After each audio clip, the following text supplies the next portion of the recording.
ओम काली। सभी हिंदू धर्म प्रेमी भाइयों बहनों को मेरा हृदयपूर्वक ओम काली। गांधी के मामले में अपशब्द बोलने के लिए मुझ पर FIR दर्ज हुई। मुझे उसका कोई पश्चाताप नहीं है। गांधी ने किया क्या है हिंदुओं के लिए?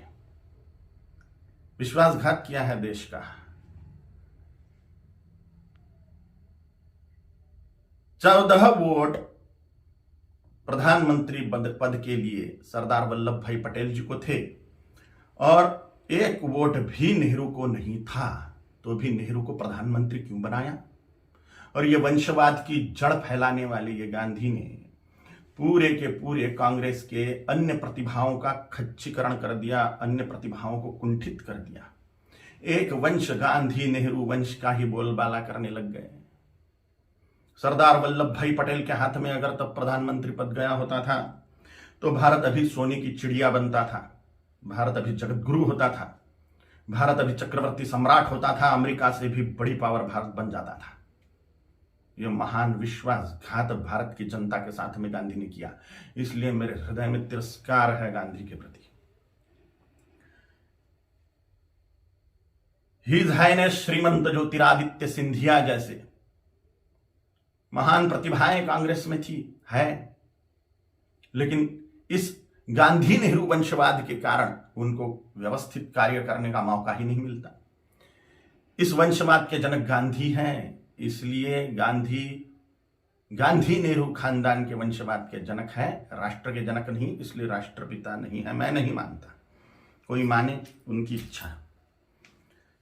दे दी हमें आजादी, बिना खड़क बिना ढाल, साबरमती के संत तूने कर दिया कमाल। ये गाना लिखने वाले को 100 जूते मारने चाहिए।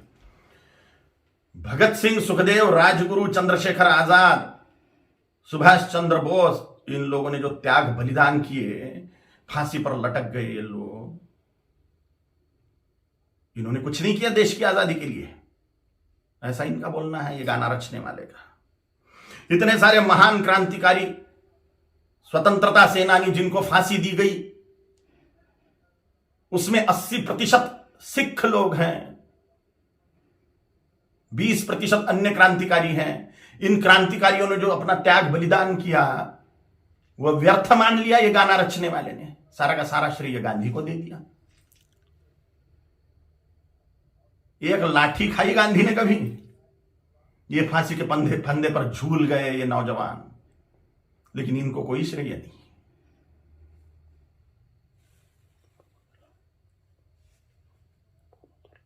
सुखदेव, राजगुरु, भगत सिंह जी की फांसी गांधी रुकवा सकते थे, लेकिन नहीं रुकवाई जानबूझ के, इसलिए तिरस्कार करता हूं मैं गांधी का।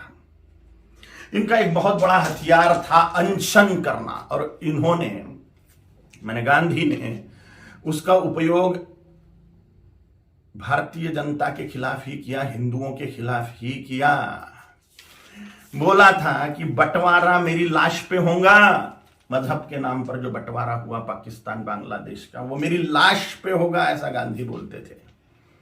लेकिन जब बंटवारा हुआ तब गांधी जिंदा थे, और बंटवारे के समय जो दंगे हुए, लाखों करोड़ों हिंदुओं को, सिखों को काट डाला गया उसमें, और लाखों करोड़ों हिंदुओं को मार के उनकी लाशें भेजी गई।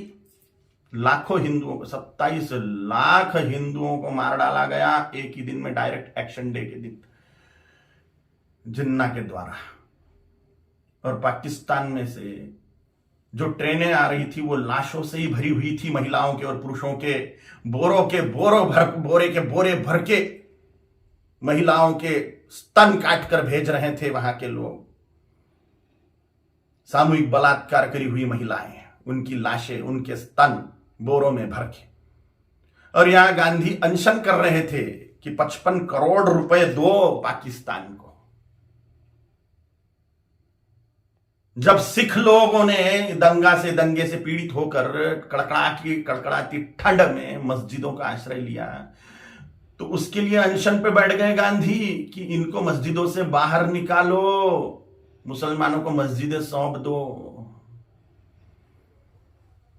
नफरत करता हूं मैं गांधी से, इसलिए भी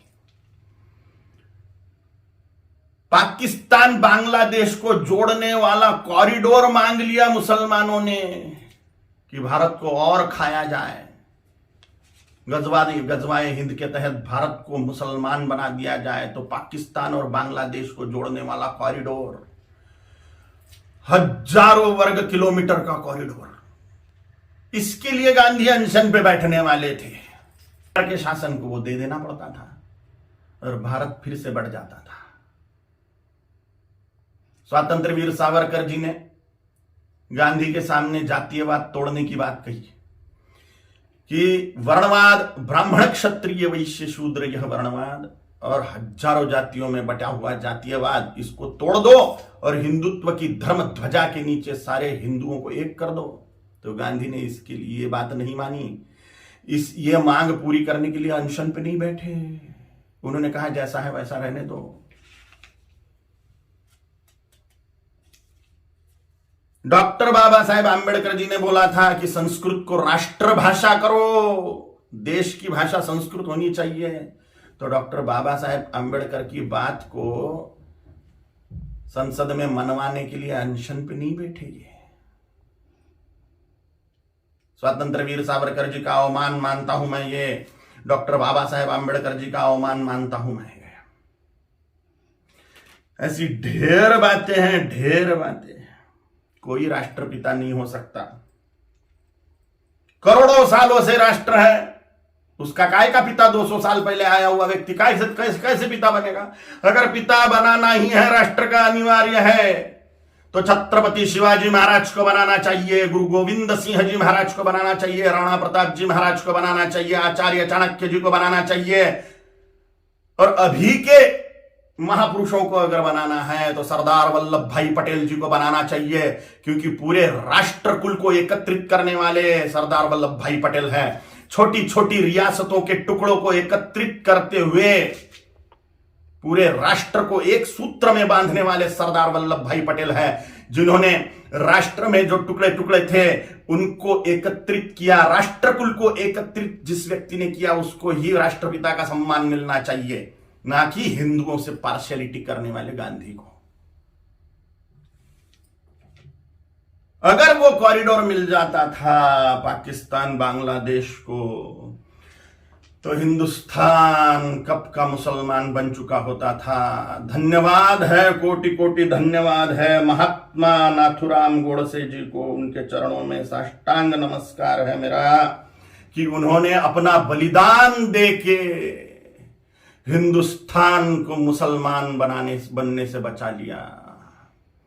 गजवाए हिंद फेल कर दिया महात्मा नाथुराम गोडसे जी ने। कोटि कोटि धन्यवाद है उनको। महात्मा गांधी नहीं, महात्मा नाथुराम जी गोडसे हैं। और अगर सच बोलने की सजा मृत्यु है तो स्वीकार है। छत्रपति शिवाजी महाराज जी ने, छत्रपति संभाजी महाराज जी ने, गुरु गोविंद सिंह जी महाराज जी ने, राणा प्रताप जी महाराज जी ने अपने पूरे कुल का बलिदान कर दिया हिंदुत्व बचाने के लिए। तो मेरे जैसे तुच्छ जंतुओं का जी के फायदा भी क्या है? अगर धर्म के लिए हम बलिदान नहीं हो सकते तो मर जाए मेरे जैसे करोड़ों कालीचरण। हिंदुत्व को बचाने के लिए, धर्म को बचाने के लिए, सनातन हिंदू धर्म की रक्षा के लिए तैयार है हम मृत्यु दंड को पाने के लिए। ओम काली।